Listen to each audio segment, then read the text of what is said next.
Well, when we think of pets in the United States, we typically think of the big two, dogs and cats. But there's another animal that's rapidly cracking into that club, and there's many reasons why. Here's Dominic Fulgoni. On a street in the middle of one of America's large cities, you expect to hear a few different noises, but this normally isn't one of them. Certainly more charming than a barking dog, the clucking of hens is making its way into the urban jungle. Come on, baby girl. Want to help me? My parents thought I had lost my mind, which is funny because I'm from Indiana and they still live in Indiana, and the thought of me having chickens was just absurd. Hey, I moved out to San Diego, the city of surf, and I'm gonna raise chickens.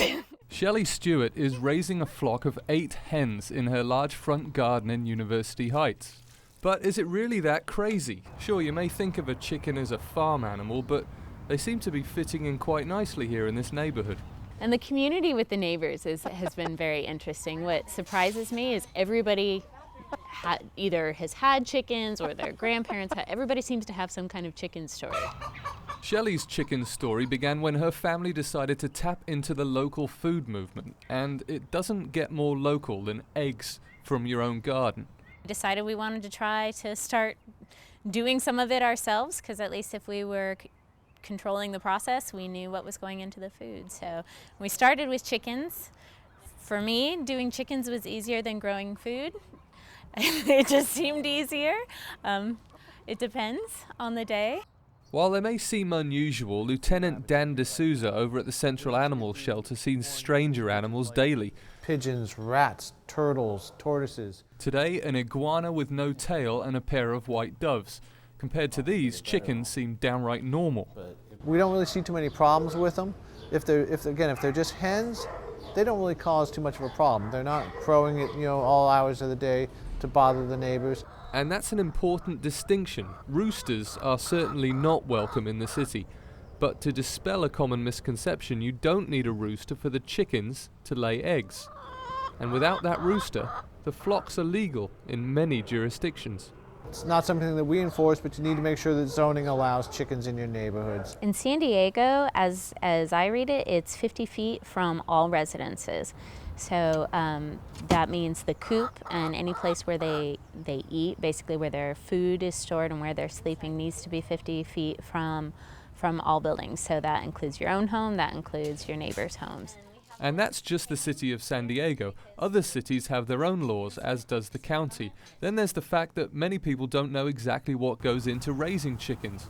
So it's no wonder that people interested in urban chicken farming need someone to turn to.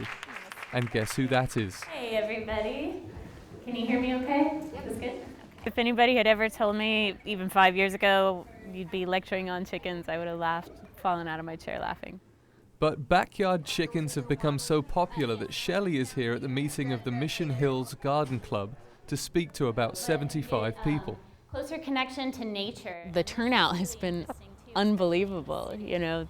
I think 2 of them, I had probably 50 each. One of them, close to 150 people showed up. The last one I just did was 75 people.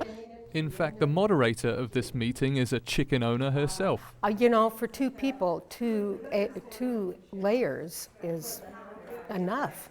I mean, you'd have to be eating eggs all the time. So we just use these for eggs. There's no way we could use them as meat birds because they all have names. The yellow one is called a Buff Orpington, and this is Home Depot.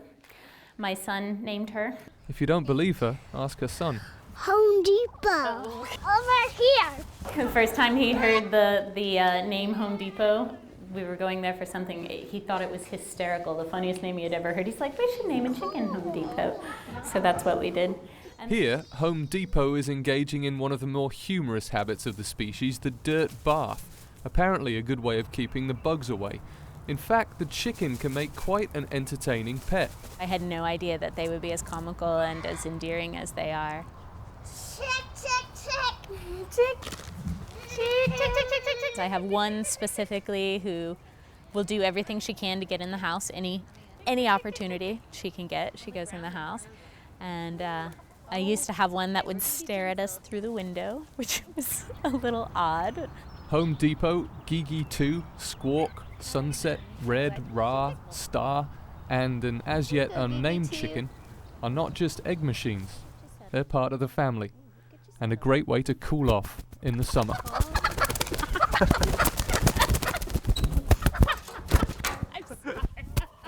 Now, to learn more about keeping chickens in an urban setting, just go to our website, ctn.org. I'm Michael Russo.